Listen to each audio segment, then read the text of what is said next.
Hey, what up? It's Brad with Home Love Construction, and welcome to another episode of the Critical Path podcast. I didn't tell you that's the name of the podcast, I didn't know that. By the way. Yeah, Critical Path. So in construction, the critical path is the path that you have to follow. It's what's on that big piece of paper, no? What That's right. goes where on the weeks? Yes. Yeah. You can't skip anything in the critical path, otherwise you don't get the end result. Yeah. Yeah. So it's construction related, but also business So give me related. the title again. The Critical Path podcast. Excellent. Yeah. So I'm here with my friend David, and I'm going to let David introduce himself, including his last name, because it's very Spanish. Okay. Yeah. So David, why don't you tell people who you are and kind of where you're from, like a brief backstory on you. Like 30 seconds. Yeah. My name's David Larrabure. I'm from Mexico City. Larrabure. Yeah, you like it. I love it. Yeah. And I'm from Mexico City. I've been in business since I was 14 years old. In 2009, I was 30. I liquidated all my assets, and then I went to volunteer. I did 10 years of volunteer work, and then I started Nexus 4 years ago. Yeah. Only 4 years ago? Yeah. Holy cow. Okay. So what is Nexus? So Nexus, Aaron, who you'll interview tomorrow, my business partner, he created an Amazon brand, and he's really smart in all Amazon terms. Yeah, he's a brilliant guy. Yes. He's very smart, period, but Amazon he's really good at as well. When we met, that's what I recognized in him. Yeah. He had already created a brand that was doing fairly well. He'll tell you a lot more tomorrow. And now it's a huge, huge brand. So a few years back, it wasn't what it is today. We were developing a lot of the things that we have today in terms of operating procedures for the business and for Amazon. Yeah. And then we started buying other Amazon brands and applying what we've developed on the Zulai brand. Yeah. And then when that started going well, then we launched investment funds, similar to, you mentioned Grant earlier. Yeah. So similar to his PPMs on real estate. Yeah. So same concept, except instead of buying a real estate asset, we buy an Amazon company. And then we take it over, we run it, we grow it. And from those returns, the investors get their quarterly distributions, right? Which are much larger than what you get on real estate. Yeah. Wow. Yeah. That's awesome. What is the, so in terms of Nexus, what's your primary, like, how are you raising funds for Nexus? Like, what's your strategy on that? And what's what's your clientele too? I mean, right now it's pretty small. It's mostly friends and family, really, or high net worth. That's people that are around us that we've met through the last few years or that have seen us expand the way we've expanded. Believers. Yeah. Like a lot of people years ago would tell us like, hey, we'd like to invest with you. And we're like, no, why would I? It's like, you want me to sell you a piece of my business? I don't want to do that. Yeah.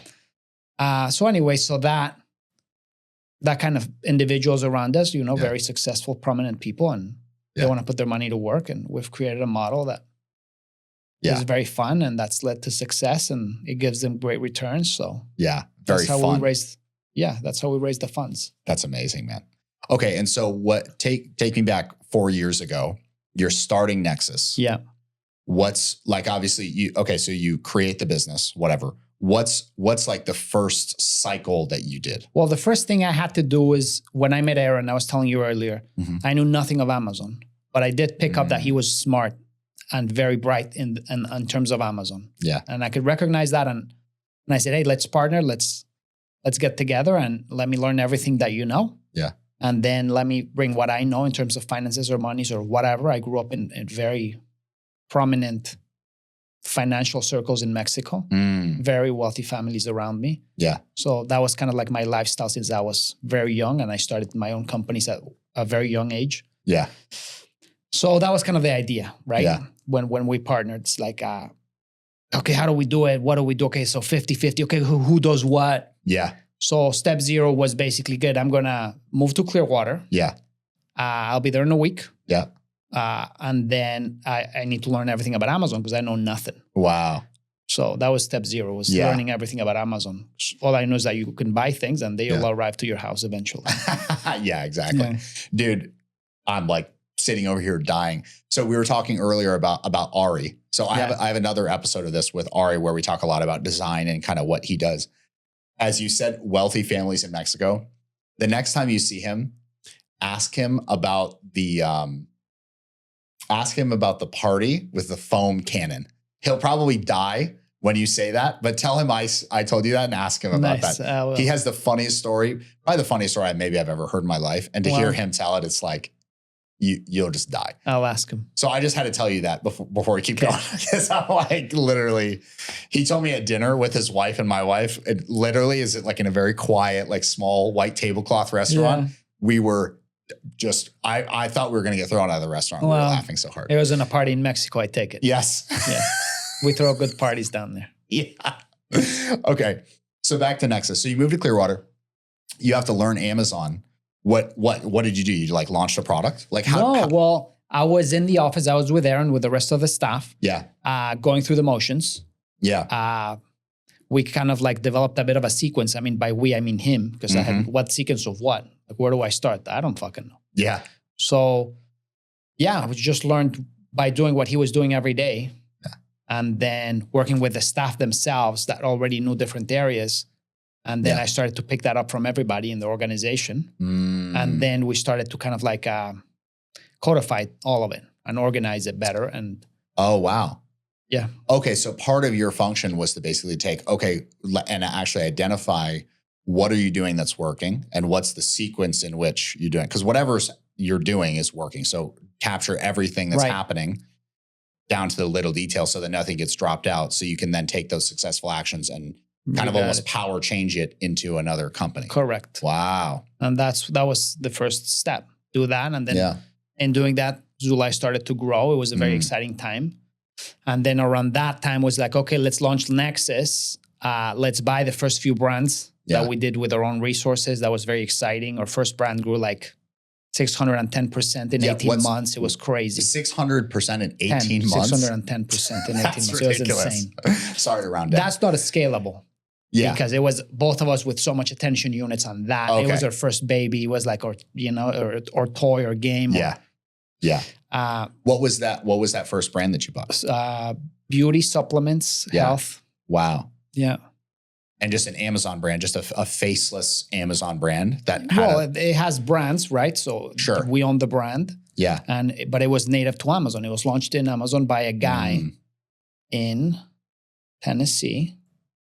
And he started with the deodorants and he would make them in his garage. And he would make tens of thousands now in his garage still. Wow. And they're amazing, very natural, very incredible. But, yeah. You know. Wow. That's amazing. Yeah. And so, okay, well that's super cool. So how many times have you guys done this? Or like what's the rough order of magnitude of like how many brands you're up to now? We have, in terms of brand, like a name that we own, we're probably about to hit 30. Wow. In 4 years. In terms of like seller central accounts, which is kind of like the business entity on the Amazon world that owns access to the marketplace where you can put your brands. We have, I'm going to like estimate 14. 15. So you're basically doing almost one a quarter. Like you do buying like 4 a year. Well, now we're starting to buy aggregators. Oh, I don't know how familiar you are with the space. I didn't even realize that exists. Okay, tell me about that. In 2021, Amazon got so big because COVID and everyone's going online. Right.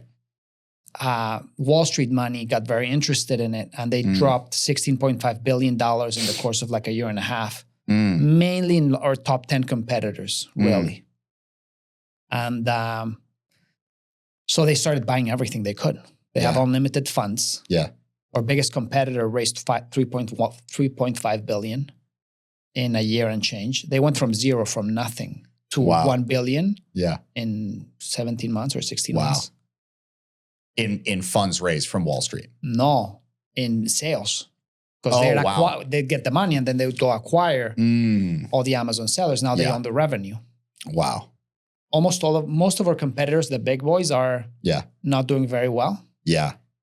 There's one that I know that is about to break even. Yeah.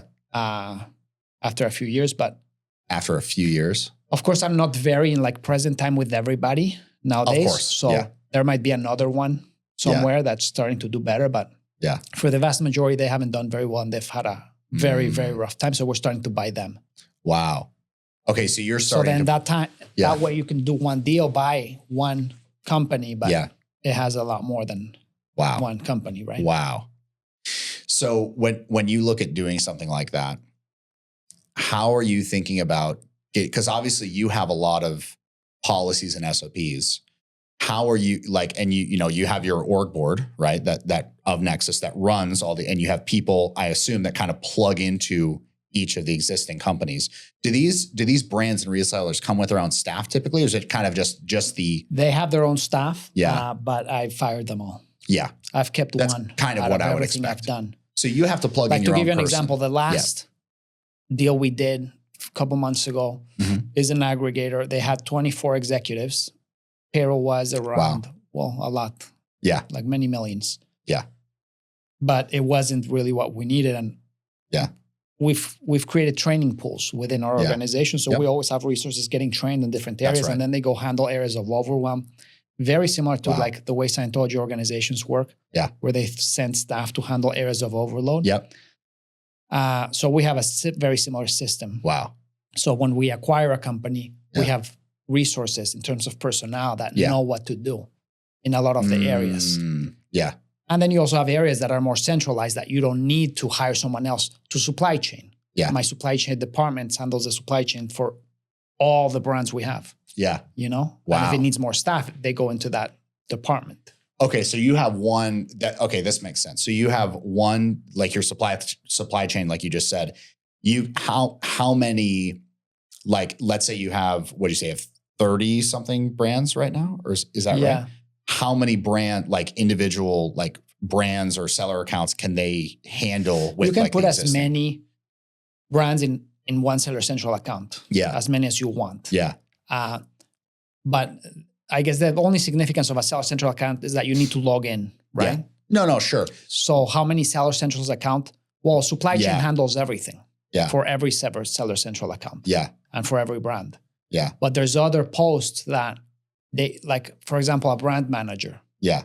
He's the individual responsible for the brand. Yeah. And its future. Yeah. And is responsible to make sure that the products that are there do better. Yeah. But he's also responsible for expanding the brand. It's like, should we launch hairspray now? Should we launch whatever? Wow. What other products should this brand have? Yeah.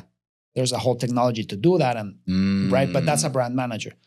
You can't have one brand manager to manage $300 million in sales. Yeah. Oh, wow. Yeah, of course. But you can have a brand manager for about like 300 products or something like that. Wow. Amazing.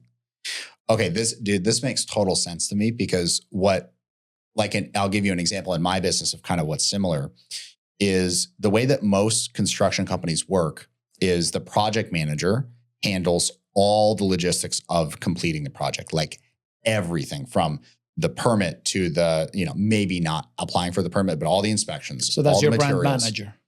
Well, hold on. Sort of. So I'll explain.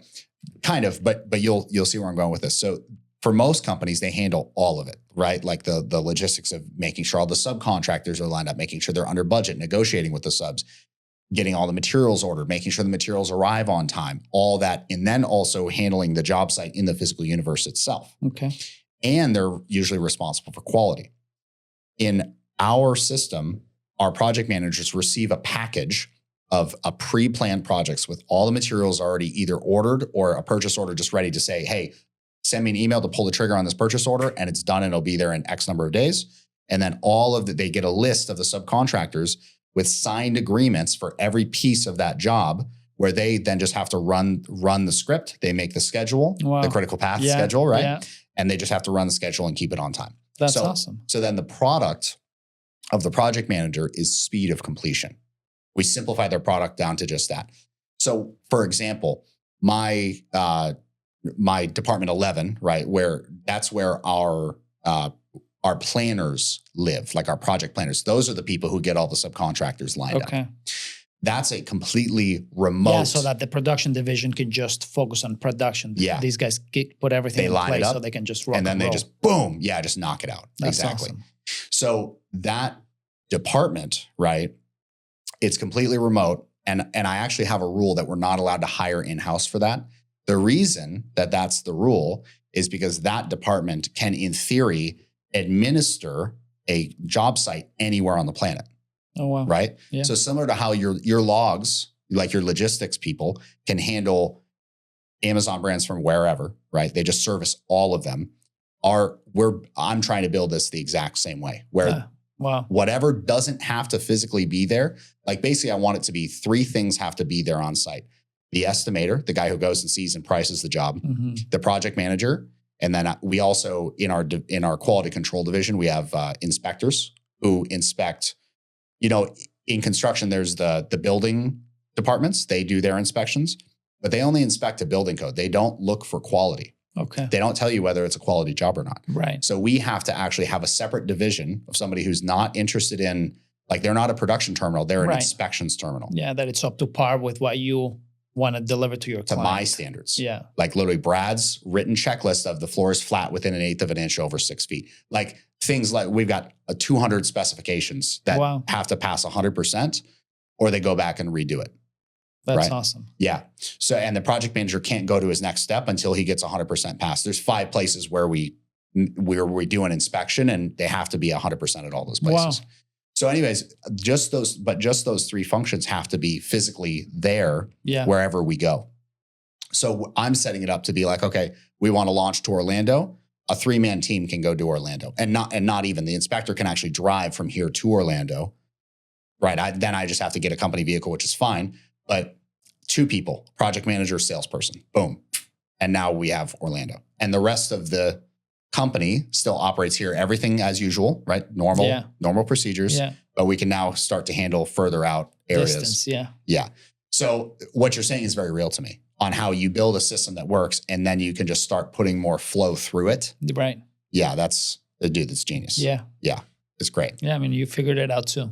Yeah. Just, I guess the L. Ron Hubbard administrative technology makes life that much easier. It's pretty great. Yeah, it's pretty great. Yeah, it's amazing. Yeah. Okay, so you're partnered with Aaron. So what are you going for in terms of Nexus? Like what's the goal with We would Nexus? like to reach $3 billion in sales so that we can donate $100 million to charity a year. So wow. That's why we created this machine. Yeah, that's amazing. Okay, so $3 billion in sales. How much of that do you think you're going to have to buy versus grow? Like, what's your prediction on that? Most is we buy. Mostly you buy. Yes, because we grow, but it just takes time. Like unless we do the crazy we did on our first acquisition, 610% in 18 months. Yeah. That'd be very sexy, but I don't know how to do that with 50 companies at the same time. That took a lot of my attention units, my time, my work. And so you're running the show at Nexus. You're the person who's operating it and like running the deal day to day. Yeah. What do you spend your time and what do you spend most of your time on? Because obviously you have a kind of sales side, which is like investors and like getting deals, but then you have your delivery side as well. Yeah, I wear a few different hats, right? Because one is the CEO of Nexus Capital. Yeah. And that hat, that post is the production officer of all my execs who then make sure the entire organization is in production, right? Because of the rapid growth, there's been a lot of, I don't know how to say this in layman's terms, but cope and organize. How would you say that? Yeah, cope and organize. Yeah, you're getting shit done and then you're organizing it up to not have to. So there's been a lot of that. Yeah.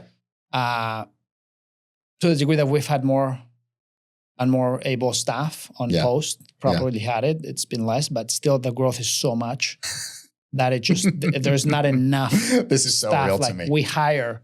Yeah. We've been hiring at, I don't know, maybe 3 or 4 people a week, and we fire 1 a week. Yeah. And it's just like nonstop. Yeah. Amazing. So one hat is the CEO. Yeah. Right. So make sure it's all running, that the brands are doing well, that do inspections, make sure everyone's in production. Yeah. Talk to the staff, make sure they're doing well in the different areas or different levels and hierarchies. Yeah. The other hat or job is I'm the one that I haven't built a department yet to handle the acquisitions. And there's 2 important sides there. One is we'll find the companies. And then the other one is we'll get the money. So find the company to buy and then get the money from the investors. Like, so you get an idea. Yeah. Like we've become pretty well known in this space. So we attend most of the major events that have to do with this space.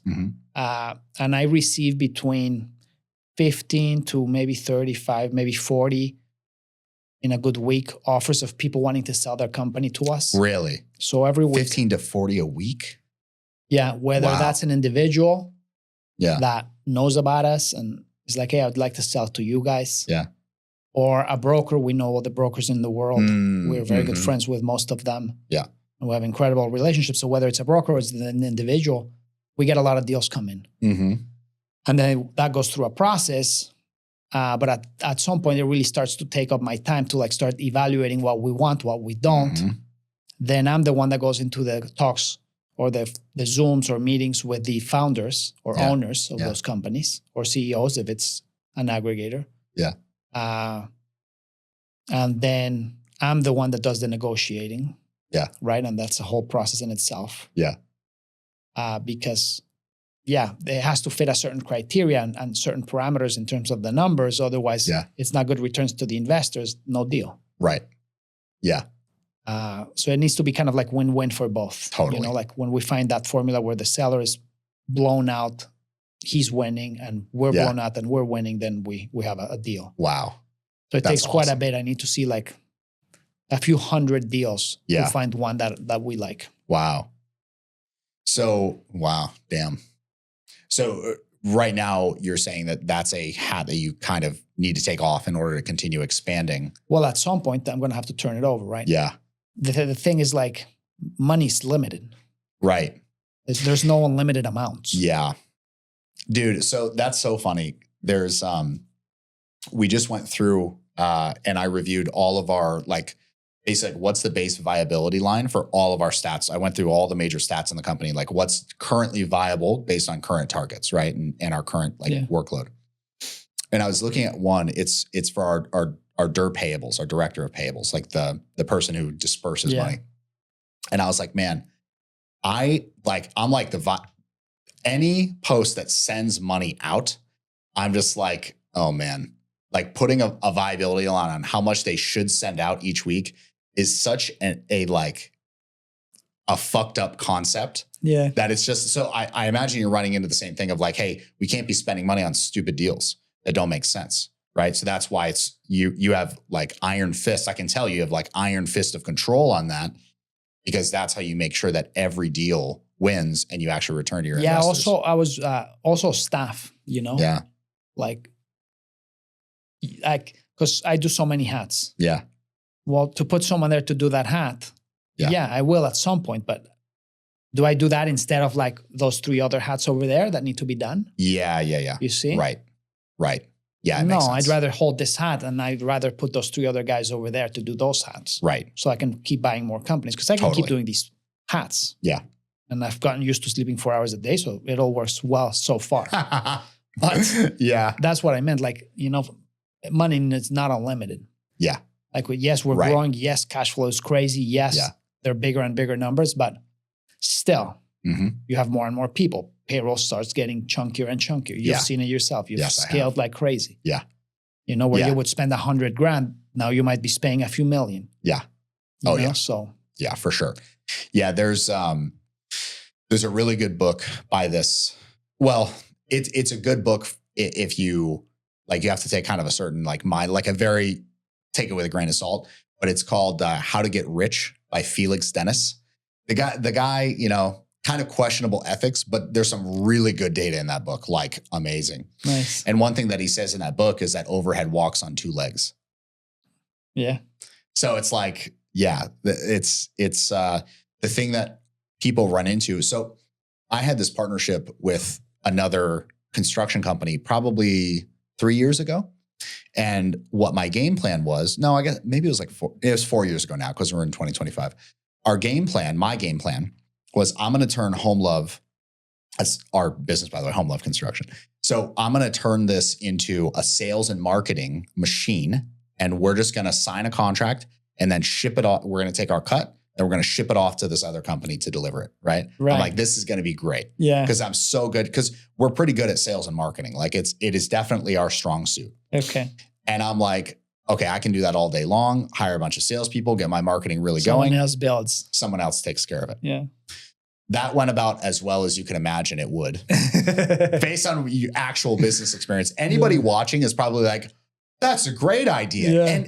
And it is a great idea, except there's another person there who's now responsible for the entire. Someone needs to deliver that. Yeah. That becomes the problem. Yes. That became like just a massive problem. I forget what exactly got me on that, but yeah, dude. Oh, the overhead thing. So what I noticed is we kept feeding this guy job after job after job. Cause when it's very easy to sell construction when you're able to communicate.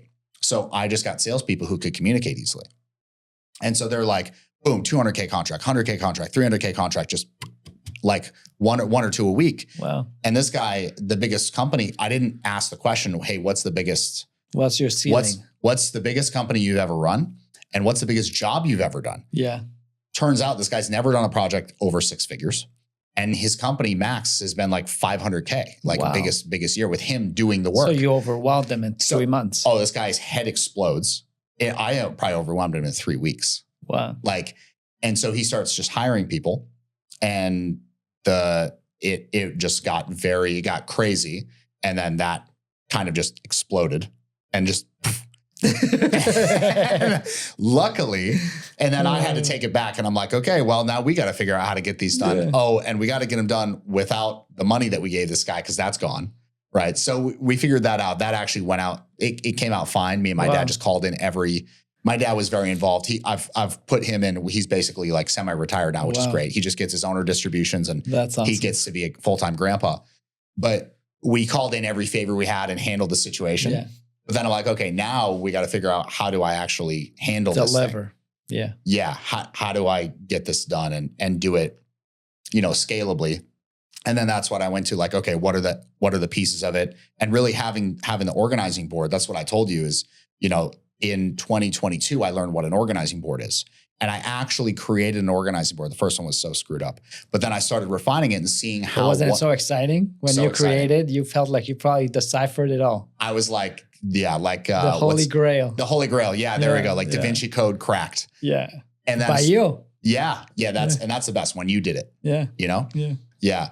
I can tell that's very real to you. Yeah. So did you have that moment with Zule when you were kind of like, oh, this is how they do it? Did you have a moment like that where you're like, I understand? I mean, maybe it was many. Know. Yeah, maybe like a series of them. A series, because I knew nothing. Well, that's the thing about an organizing board is it's not one thing to understand, like an organization. Yeah, but when you have it, you're like, oh my God. That's when you found the Holy Grail. Yeah, that's right. You have the cup of infinite life. Yeah. So I just started piecing out, like, what are the component pieces of this, and how do I make them individual things that one person can do in a 40-hour work week? And then we started building it up from there. And I just showed you around. We started with one little 1,200 square foot office. Now we have, I think with our last lease that we signed, we have like 13,000 square feet here in this complex. That's awesome. Yeah. We finally ticked over 10% of the whole thing. Cause this is actually a huge office complex that we're in. It's like 111,000 square feet or something. Wow. It just sold actually. I was kind of pissed because like I wanted to buy it, but maybe I'll buy it from the guy who owns it now. Wow. I probably won't. I'll probably build my own. I just need to build something. Yeah. Yeah. But it'd be weird, right? To be a contractor and not build your own offices a little. Yeah. I guess. So anyhow, that's quite a tangent, but it's real to me that overhead walks on 2 legs, because I saw it totally obliterate that guy's company when he started just hiring without having a useful thing for them to do. Yeah.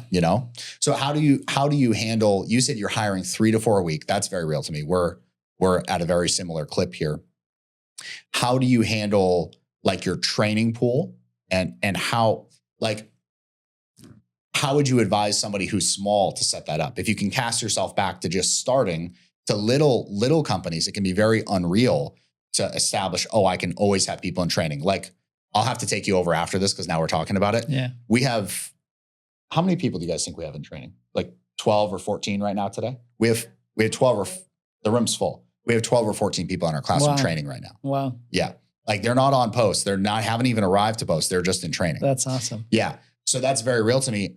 Do you remember how you kind of got that rolling and like got that set up for like somebody who's as like advice for somebody who's small, who hasn't like gotten it yet? I mean, I don't know how exactly now, having gone through it myself and the pains of it, I think the most valuable part of it is being able to write it down, like a hot write up. of the actions, and then go through even a video with the actions being done on a video. Yeah. And that's kind of what we use now for people to train, and they can start then helping on areas of overload, but they have their materials to consult. And now they also have the staff next to them to be like, what was I supposed to do here? Yeah. And that's what we've been doing. It's been so fast that we haven't had the luxury to just, okay, you guys train. I'll see you in 3 months. Yeah. It's like, go. Yeah. Here's your materials. That's it. That's the personnel division. They'll help you. God bless you. Yeah. I love that. Yeah. For quite a while, we were in that same type of situation where it was like, hey, we don't have time to train them. They got to start working right away. And what I then at some point, I'm trying to remember how we actually did it. There's kind of like some sort of like magical black box where you get through it, and then on the other side, you have it figured out. Before it, you don't have it figured out. Then you get through and you do have it figured out, and you kind of forget what happened in the middle. Maybe because it's like, it hurts really bad. So you're just like, you're not is that. Yeah. I mean, maybe different than here in terms of like having them on a classroom. We have them as trainees, and that's what they're called when they first arrive. Yeah. So they're not really handling a position or a job per se. Yeah. They're apprenticing in the area, and they're going through the training, and they get hours a day of enhancement or training. Yeah. Yeah. And practical things and practical drills to execute. And then they also participate in the area. But it might take months before any one of these guys becomes a valuable element. Wow. Okay. So you basically Unless it's like finance and you're getting like a CFO type good person. Yeah. Okay. They can do things. Or you can get a killer designer. Yeah. Well, a killer designer is a killer designer. They need to design. Go. Yeah. Yeah, totally. But unless it's those kinds of, or a bookkeeper or an accountant, there's not much to that other than our organizational technology from L. Ron Hubbard that they can perform on their duties already. Yeah, totally. Yeah, so it kind of seems like, and I'm realizing this for us as well, it's almost like the functions that are not necessarily unique to your business, those people you can just onboard and boom, get them into production very quickly. But the things which are very unique to our business, like our project managers have to train for 4 weeks before we give them a project. And they have to hit every milestone along the way. And they literally, like, we have like a drill at the end of each week that they have to pass like 100%, or they have to pass. Like, it's just like, sorry, that's like the requirement. But by the end of it, they're like, just boom, boom, boom, boom. They just know what to do. But the reason we have it that way is because being a project manager here is very different from anywhere else. But like a bookkeeper, for example, I don't really have a bookkeeper training because it's like, okay, is everything reconciled at the end of the month or the next day? And are all of our transactions categorized at the end of each week? Like 2 reports, if yes on both of those, I'm good. I don't need to train the bookkeeper anymore. So it's a little, Yeah, it's a similar gig over at our business. It's similar to that. Yeah, good. So I'd love to know, in terms of, you talked about firing people earlier. How do you, because this is just a point of, I wanted to ask, since you said that, this is such a sore subject for not just employees, but I'd say, I think actually more business owners. I talk to so many business owners, especially contractors, who are, it's almost like they know that they're kind of stuck and that the people who are in their business have something to do with it. Yeah. But they're really just paralyzed into inaction. How do you approach handling a person who you got to let go because they're not a good fit? How do you? Well, I think first of all, I think I understand that feeling because I think I've experienced it even myself. You've gotten used to someone. Mm-hmm. They might not be doing a great job, but they're doing a job. They're doing a job. Not necessarily the job they're supposed to. You might have had some upsets already, but you're like even afraid maybe to let them go because what will happen, right? Because that person's doing that and you haven't done that in a bit. Yeah. So I understand that, what you said, right? Right. There's definitely there can be a hesitation there. Yeah. And as you grow, it goes away. Yeah. But what was your question?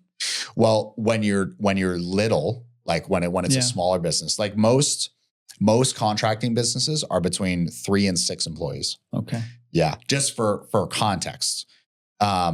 When you're at that size, what would you say to somebody who's like, man, how do I let go? How is my business not going to crash if I let go of this one guy, even though they know that one guy isn't the right fit? That's a great question, but there's so much truth to the fact that it just won't crash, but it's so hard to believe, especially if you're a 3 to 6 and you're going to fire one of them. Yeah. So you would say it actually won't crash. Like that's a false idea. Completely. Yeah. Completely. We've had very senior execs that have been around forever since the beginning. Yeah. That had access to every system, everything, that knew a lot. Yeah. And they were let go. And the next day we were doing better. Yeah. Yeah. So I've actually experienced that exact same thing. Is look, it's just a weird, I'm not saying this is like a rule or it'll always happen, but we've had a very interesting experience of if we're kind of on the fence about somebody and we do wind up pulling the trigger and being like, hey, not a good fit, they got to go. And I'm like apprehensive about it. I just watch the stat that they were responsible for, their area the next week. And almost without a fail, it just shoots, boom, right up. And I'm like, it's like magic. It doesn't even necessarily stay there, but it's just like the following week, there's almost like a, release in the organization of like, oh, thank God. I don't know if you've ever read the datum from L. Ron Hubbard that, I don't remember the reference, but it talks about things not existing in bad conditions. They're kept in a bad condition. Yeah. Right. Like then he starts talking about statistics. Yeah. They're being kept down. Yeah. So what you said applies to that. You get rid of the person keeping them down. Yeah. Yeah, that's right. No one was doing that anymore. And now they're going up. Yeah. Yeah, dude. Yeah. So there's so much truth on that. Yeah, absolutely. Yeah. The whole handling of personnel is such a, it's one of the points of insanity when it comes to a group. Completely. You know, and it's like, and there's also a lot of false data out there as well. Fixed ideas. Yeah, fixed ideas. I had them myself. Yeah, totally. Yeah, me too. And so switching to on a personal side. Sure. Yeah. Okay. So on a personal side, you're about to become a dad. Yes. What's exactly. People are clapping. In the studio audience is clapping. Yeah, it's very exciting. What are you looking forward to most about being a dad? I don't know, this new dynamic. It's like a whole new thing that I've never had, this time around. Yeah. How old are you? 45. Nice. Yeah. Yeah. So what am I looking towards the most? I think all of it, like just having that part of life that I just didn't have. I had a wife and that's very beautiful. Yeah.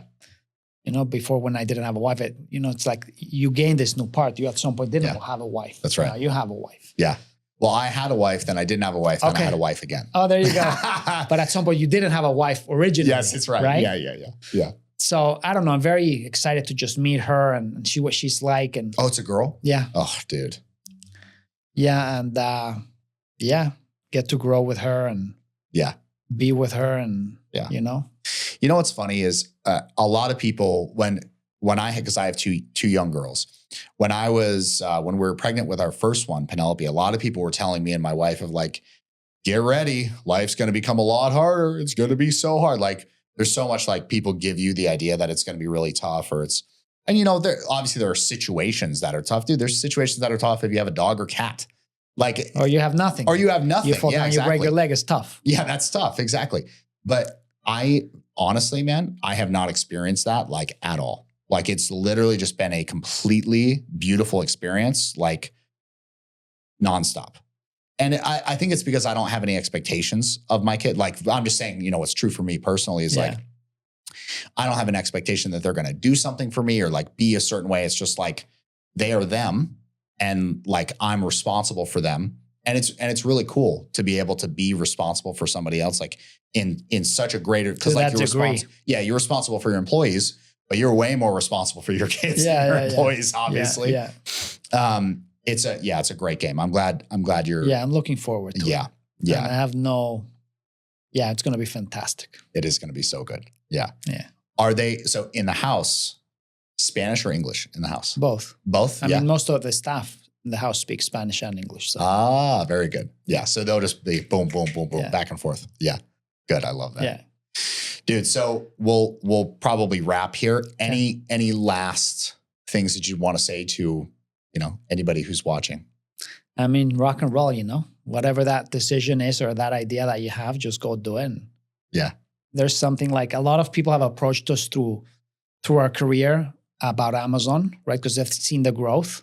Yeah. And we love to teach others to sell on Amazon. And we tell everybody to go sell on Amazon because it's a great opportunity to make some money. Yeah. And you end up creating amazing products that help people. And then you meet people. And it's a very amazing dynamic. Yeah. But, and a lot of people have approached us through time if we would teach them. And some close friends have teach them and they've made some money and they're doing great. But it takes time. And as we grow, we have less and less time. So now Aaron created a whole course so anyone can do it.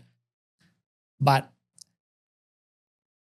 something he's always said, and it's very real to me, is like, just start. You know, like all these guys want to do something. It's like, well, get the first product and sell it. Like enough with the planning. Yeah. Like, yes, there's technology to it. Do it. Yeah. It takes not a long time. Yeah. And now go do it. Yeah. You know, so whenever there's like these ideas of growth or, you know, postulated better futures, I think that the most valuable thing is like you need to go start and do it, you know? And totally. you don't need so much planning and hesitation or fear. It's like you fail, you pick yourself up, you do it again. You know, but you need to go do it. Otherwise, it's like we're going to be talking about you selling on Amazon forever. That's right. Yeah. And you will fail, by the way. Like in some capacity. Yeah. But it's like failure is it's an idea. Like that's literally a created idea. So long as you keep working towards that failure becomes not that relevant in the longer picture. Yeah, it's not a fail, it's a learn. Yeah. Dude, thank you for being here today. Thank you for having me. Yeah. Okay.